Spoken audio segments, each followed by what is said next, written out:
Hello, Wanderers. Welcome back to our Crusader Kings 3 roleplay series following Ivar Twistfoot, the Wandering Skald. And in that last episode, we had done some traveling far to the north, even into the court of the Holy Roman Emperor Charles II, known as the Great. But before we could continue what I thought might have been the start of a long journey, we received word. And it was a terrible word indeed. And that word was death. A death in our family, the death of our father, Olafir. And although he was a harsh man, and sometimes a cruel man, he was forgiving of our own nature as not only what they would call a cripple, but, for our lack of warrior capabilities. And although we did end up proving ourselves to our father, it wasn't necessarily an easy upbringing, I imagine, as a bastard here. But he was our father, and we did, I think, to some extent, love the man. And so we have, of course, returned home. Our brother, whom we do have a good relationship with here, Rogenvalder, is hosting a funeral. And I should note that Rogenvalder has suffered some tragedy himself, as both of his sons have died. One died of being sickly, and the other one was killed in a siege. The siege here that happened during one of those wars. And so, yeah, that is it is rather sad, but our niece still lives at least.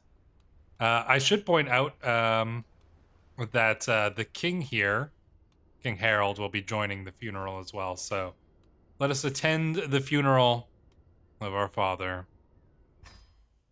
Valladolid is to be Olafur's final resting place, and I'm greeted by my brother, Count Rugenvalder of Valladolid. As well as being able to enjoy his good company, I am also here to celebrate the life of my father. This will be my last chance to say goodbye. I'll never forget him. Indeed, we shall not.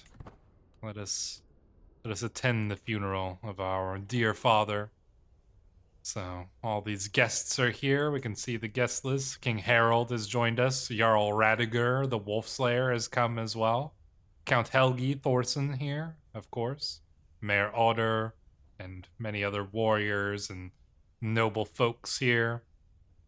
As you can see. So, many celebrating the man who was our father. And it certainly should be said that our father was one of the most capable of the commanders of the Viking forces that landed here.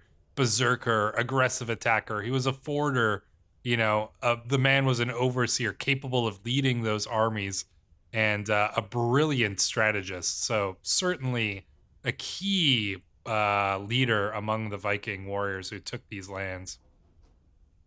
The shadows of the mourners no longer loom over me, and I am at last given a moment alone. What quiet comfort I could take in such a moment, without the rattling and prattling of other guests in my ears, just me and my thoughts of my father. It feels good to have this moment. Indeed it does.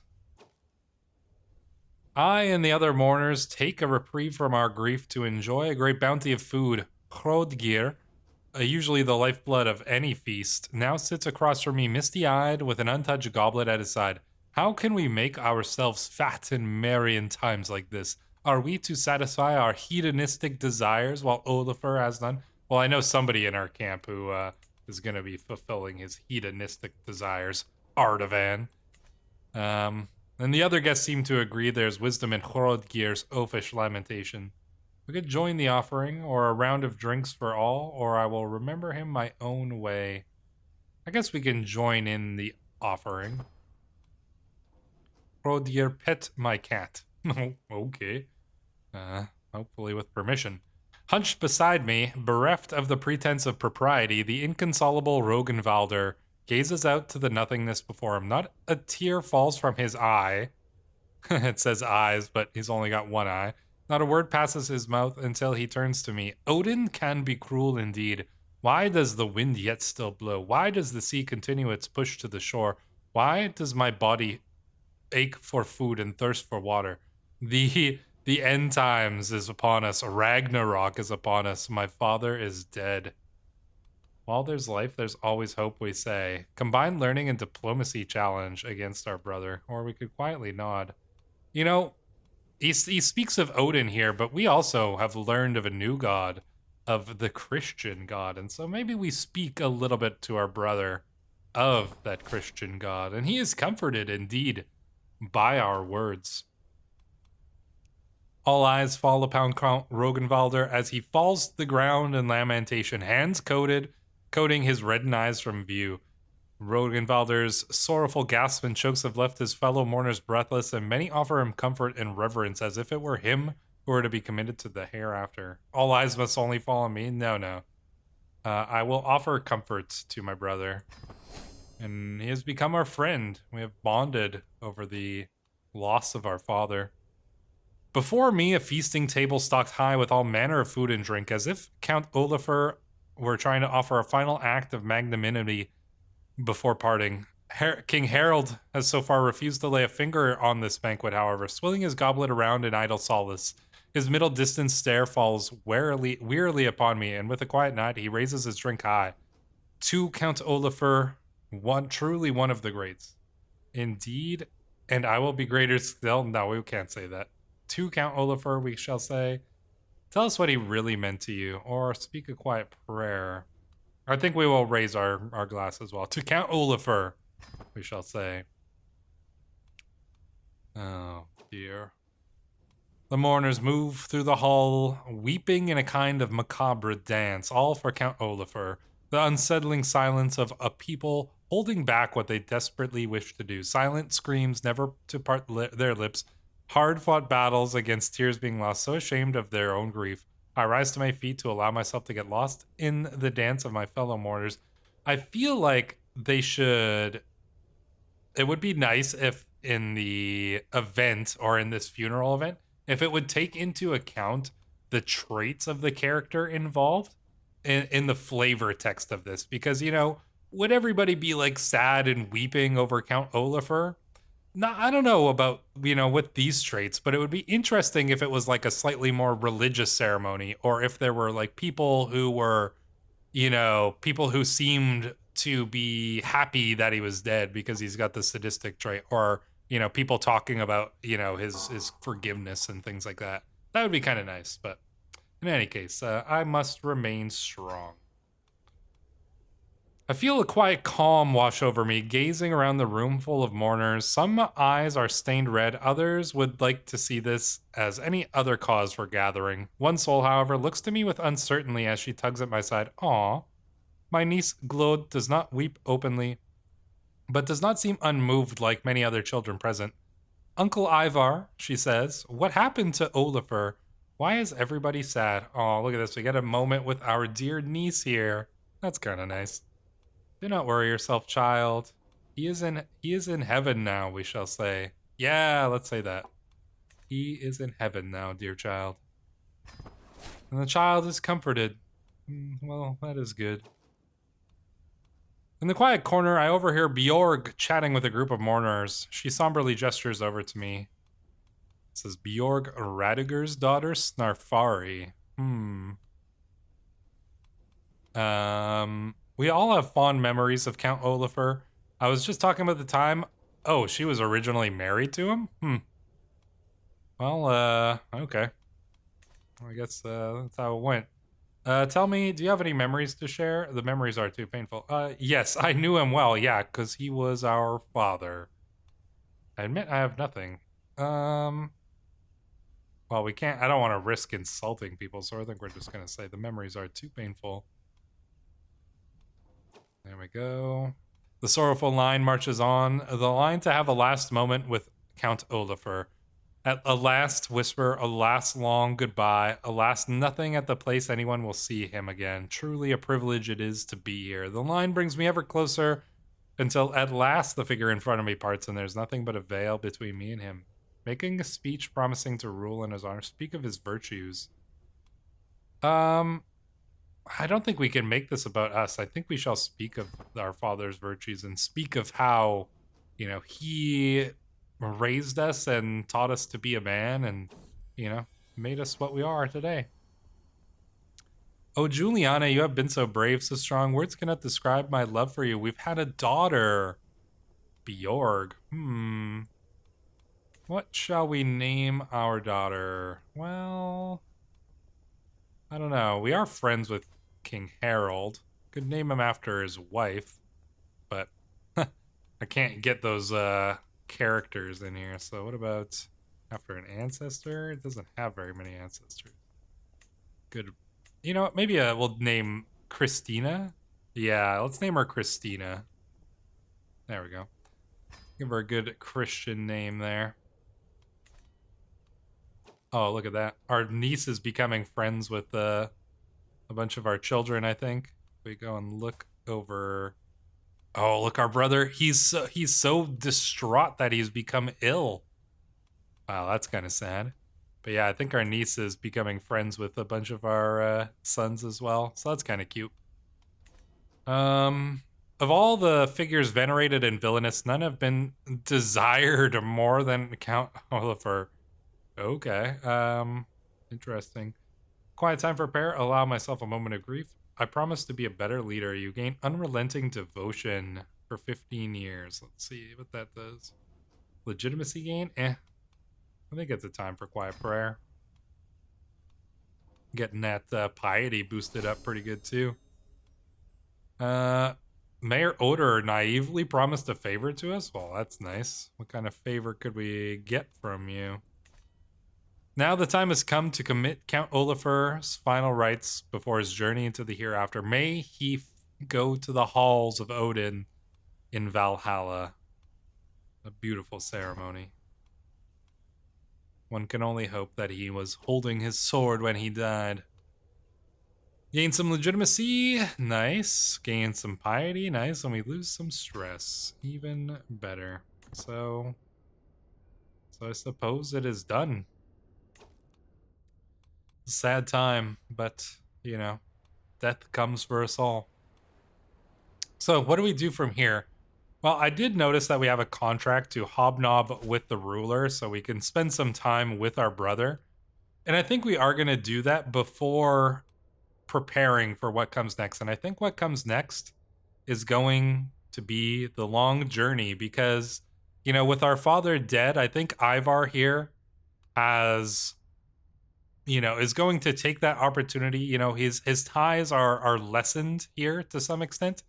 And I think that he wants to go and see the great holy city of Rome and perhaps even beyond that. And so I think we'll spend a little bit of time here with our brother and then we will prepare for our great journey. So let us do this here. All right, so let's get our guys on the job over here. Hardivan will be our new shill. Socialite, Trigby, sure, why not? There we go. I will point out, I found this cool character here. So you can see that Jarl Eirikur inherited after Ulfric Ravenblood's death, but actually his Ulfric Ravenblood's daughter is the current regent, and she is a badass character, actually. Look at the shield maiden, Aslog. She is an elusive shadow, a shield maiden, pale and quick, brave, trusting, shy. Pretty interesting character that we have here as the regent of Hreifenjall. All right, let's see. We're a little bit ill. Perhaps we caught it from our brother. Oh, and our son is ill as well. Do no more than what's necessary. Oh, we become even worse. Go away, I want to rest. Worsen disease symptoms. Yeah, okay, so we might need to rest and recover here for a little while before we begin our journey anyways. So that's exactly what we'll do. Seize the moment, we can go and take care of that. There are always those at court with more sway than others, and Count Rogenwalder's halls are no different. Some people stride through the corridors, some scuttle to get out of the way. If I really want to make an impression, it couldn't hurt to get to one of those social elites. Hrodgir. Oh yeah, we remember Hrodgir from the funeral. Let's get him on our side. You are drearier than you think. How dare you?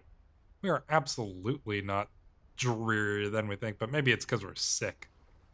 So, A devoted follower. A moment, my leader. Elaine, this was the former concubine of King Harold. She is still breathing heavily when he addresses me, or when she addresses me. Do not think that your efforts go unnoticed. The men admire you. Children pretend to be like you when you play, and the whole camp seems to think you're the greatest man alive. What? Oh, that's nice of you to say. I wish to help you in the same way as you help us. I know of your current efforts, and I believe I could be a worthy addition. Prestigious schemer for 15 years. Wow, nice. What a great display of loyalty. We could get a friendship here. Be my guest. Make sure everybody knows how great I am. No. You're right, I am great. Prestigious schemer we get. There we go. Nice.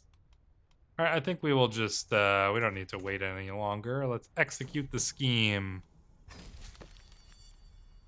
Naturally, Count Rogenvalder, our brother, fell for our charms. We're both just wheezing and coughing and like in misery together here, the two brothers. That's so funny. Of course, it's not all one-sided, and our brother has given us some coins because he knows of the journey that we're about to take, and so he's offered us a little bit of money to help us on our way. So thank you, dear brother. But yeah, we should definitely recover from our illness before we do any traveling. A couple of odd jobs that we could do around here, but don't really see too much reason to. We still got that hook on the king. Could ask him to do a grand tournament, which would be interesting. You're no longer a chief cook. Oh, he's gone back to his court. I'll bring him back shortly here. Actually, I could probably just do that quickly right now. So if we need to do that, you'll get to see a little something here. We'll just go behind the scenes, add to camp, and bring him back. There we go.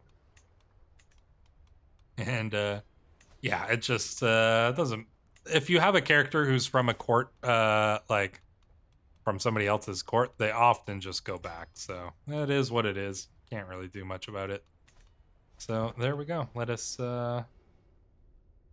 continue to recover. Our camp is done. We've got that last pavilion spot, which means that we can get our final thing here. And I feel like Roaring Campfire has got to be a good one for us, right?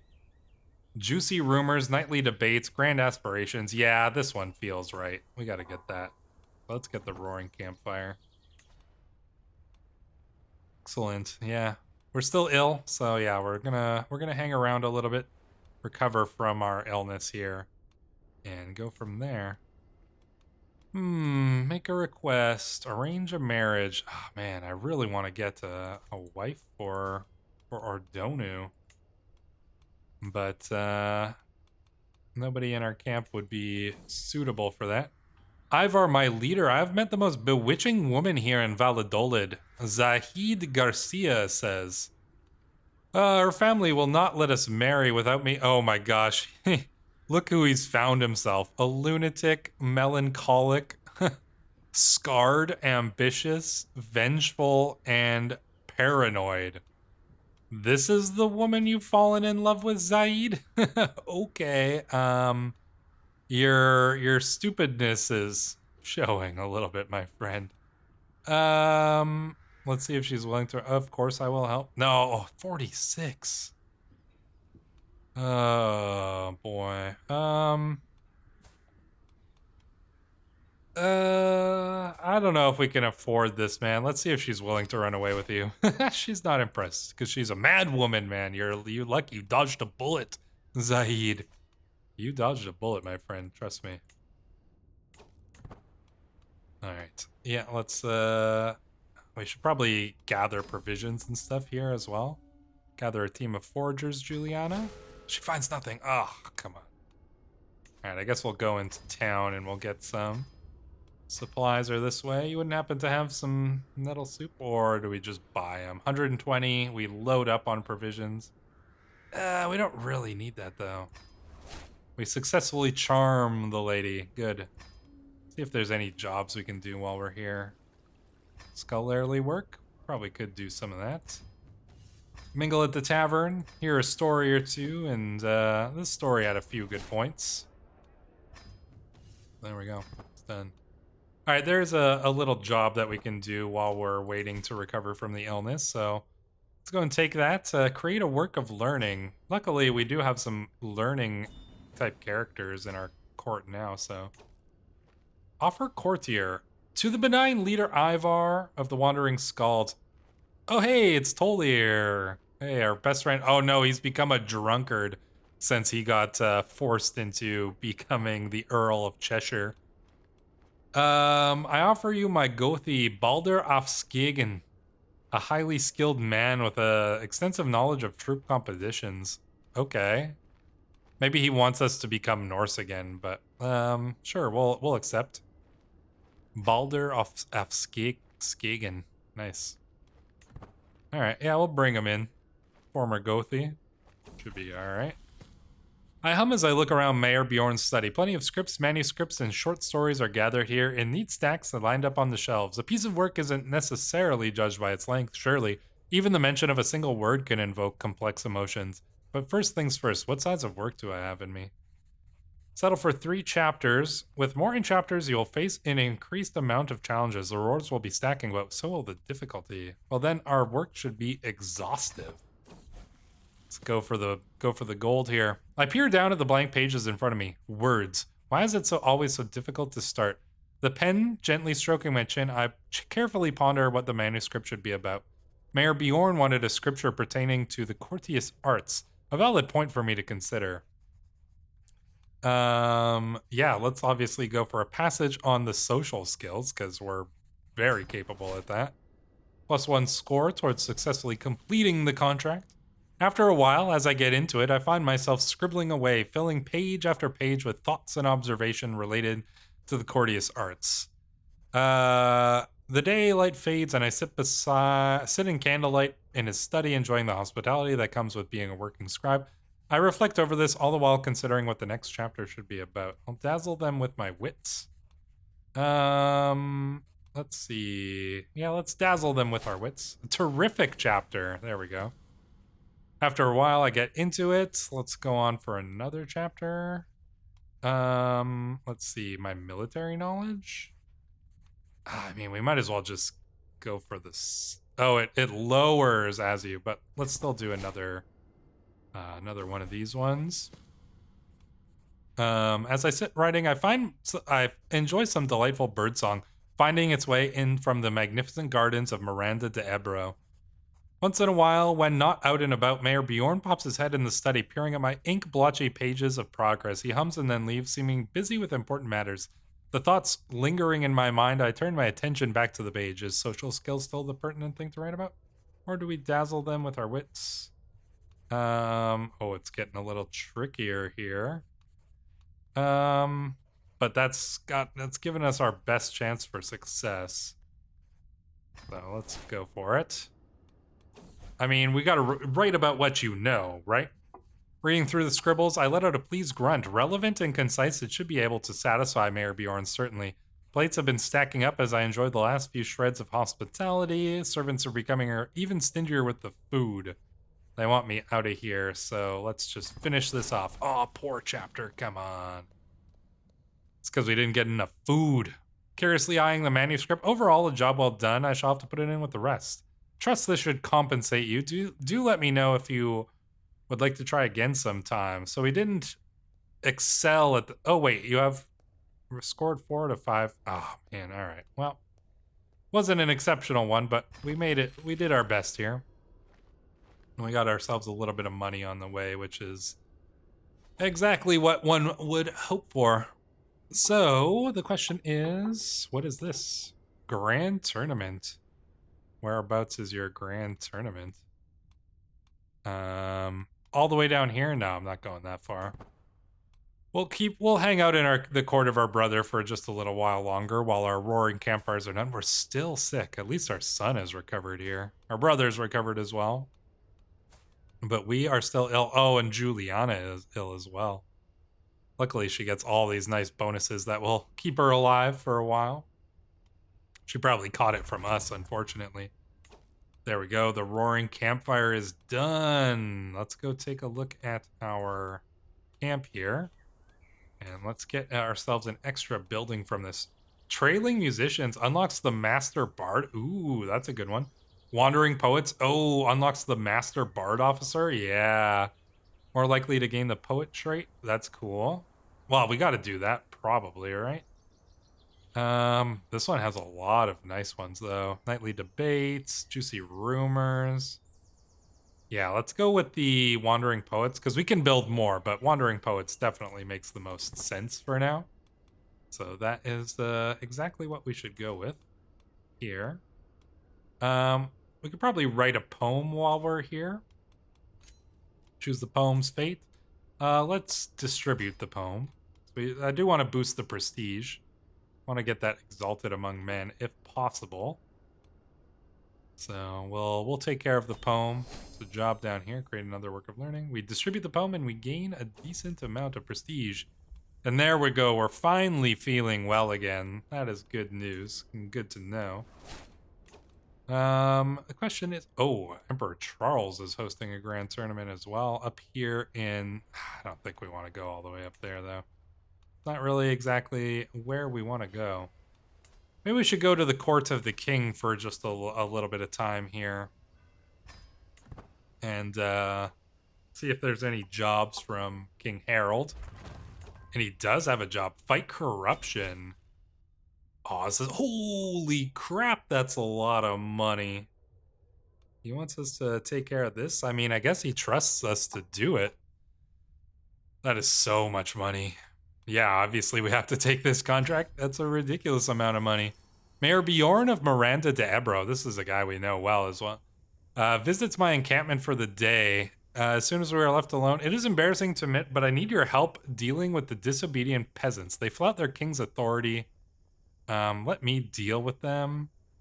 I think we could probably help with this because we've got a lot of very capable warriors in our camp now, or at least we've got a couple capable warriors. But beyond that, nobody knows the people of this land better among the Norse here, better than Ivar here. So if anybody's going to deal with this kind of corruption, it would be us. Let's start traveling. And yeah, let's see how it goes. Hopefully we don't have to like do anything terrible. When we arrive at Quellar, I'm quick to round up the worst of the rabble-rousers and demand they explain themselves. Ahu, a peasant of some reputation, speaks for the rest. We fear for the safety of our children. It is King Harold's duty to protect us, but he is only concerned... Oh no. Well, unfortunately, we're not going to be able to do very good because there's no way that we're going to say, silence your people or die, peasant. We cannot stand... Oh, no. Maybe we shouldn't have taken the contract. I cannot stand for... Oh, no. Just abandon the contract? I don't know. I don't think we can stand for this manner of injustice. Damn. We're not going to get the money. And we're gonna probably piss off the king. When the clamorous ordeal of bending each peasant leader to my will is complete, we once more take to the road. We shall go to Olmedo. Oh no, I don't know. I don't know if we can. I don't know if we can do this. Let's do one more and just see. Let's see. Maybe this one won't be quite so bad. I don't know, you guys. I don't think we can justify... I don't think we can justify Ivar saying this. I think we increase support for unruly counties. I'm done with the... I think we have to... I think we have to just say we can't help them. Because there's no way we can go along with this. Damn. Guess we're not making all that money. Kind of fitting, though. It's actually nice. I'm glad... the greed got to me, but, you know, Ivar's story is better when he's poor. I'm done with Harold's problems. I don't think we can do this. Word reaches me. My support for the common people's concerns have riled them into action. Oh, great. The hardy folk gather in proud bands, cheering my name and rattling improvised weapons, ready for an uprising. Unfortunately, this news has come to Mayor Bjorn of Miranda de Ebro. I thought we had an agreement that you were rounding up those fools to give them a fright, not by Thor to weep at the plight of those knaves. And now what? You shall join the commoners in revolt. Rights to the peasants. No, I don't think so. No, wait, I can explain everything. Oh, maybe we can actually still pull this off? Let's try to explain everything. Come on. We can try, right? maybe Harold. Oh no, the contract's just done. Okay, so apparently I don't think we were able to explain it properly, but Harold doesn't seem too angry at us, thankfully. Maybe the way I see it is we went to Harold and we're like, hey man, sorry, hey Lord King, we these peasants, like, they actually have some reasonable complaints here to make. And so although he's not really happy with us, he's not going to pay us for it. I think I think we won him over enough that he's not like that pissed off from us, but we should probably get on out of here anyways, because don't want to overstay our welcome. And yeah, I think it's about time to prepare our journey. So let's go and do this Eager Explorer one, and let's just see if this can take us somewhere that's gonna help us. Karuna. Oh, okay. You know what? Let's go to Karuna, and then maybe our journey will start at the sea. Leaving his laden mule huffing away on the outside, Mayor Tholfastor here. I don't know how to say that. Mayor Beol Stolfear? Anyways, he wants to go to the Ferrum Brigantium. Karuna, how ground, let's go, yeah. All my camp shall travel to Karuna. Let's not take the mountains. The mountain's always too dangerous. So let's go from Burgos and let's go north. There we go. Take that. And yeah, let's go to Karuna. We'll go and probably do a monument expedition while we're here, and then we'll go from there. It is nightfall, and a woman is hard at work when we arrive at the cereal fields of Asturias de Santa Lana. She appears to be flattening crops at a rapid pace. I frown as I watch her performing her labor and inquire what she's up to. She winces, then starts on a long rant about how we all need to wake up and meet our true masters instead of hiding behind false Christian teachings. Okay. I take a few steps back in surprise. Garcia de Astorga loses 20, did not stop heresy. Well, yeah, because what are we supposed to do? Kill this peasant? Like, that's not really our job, I wouldn't say. So, alright, here we are, heading to Karuna here, to the capital of Jarl Olafur, who's unfortunately looking a little bit, his hair's looking a little bit worse for wear, but, he is... Oh, he's attacking a guy too. Nice. War is going. We are in Karuna at last. Our destination lies before us. We approach the Ferrum Brigantium. I wasn't quite sure I'd make it, but you've been a steady guide through every peril. And he has paid us quite handsomely for our help here. And we can take a look and see that this war is going well. Oh, and Jarl Olvir here is facing a little bit of a peasant rebellion. That's kind of rough for him. Hagenport might fall back in the hands of the locals, it seems, which is unfortunate, but we can get another perk. The home away from home unlocks the hike activity option, long hike. Or we could get far and wide. A different faith opinion and different culture opinion. That one's pretty good. Oh, and we get fame for every holding we visit. That's going to end up probably being nice and helpful for us. And there we go. We finished off that new thing, so we can get a master bard. We can get Ordonu shall be our master bard as well as our laureate. So there we go. What does this even do? Prestige bonus, nice. So we're getting a lot of prestige there. Unlocks the send the poem interaction. Not too bad. And we can probably upgrade something else as well. I'd like to get that pavilion to level 4, but that's pretty pricey. But in any case, I think we will pause it here and prepare for our future journey to Rome and beyond. But that will have to continue in another episode. So until then, Wanderers, thank you so much for watching. I'll see you in the next one.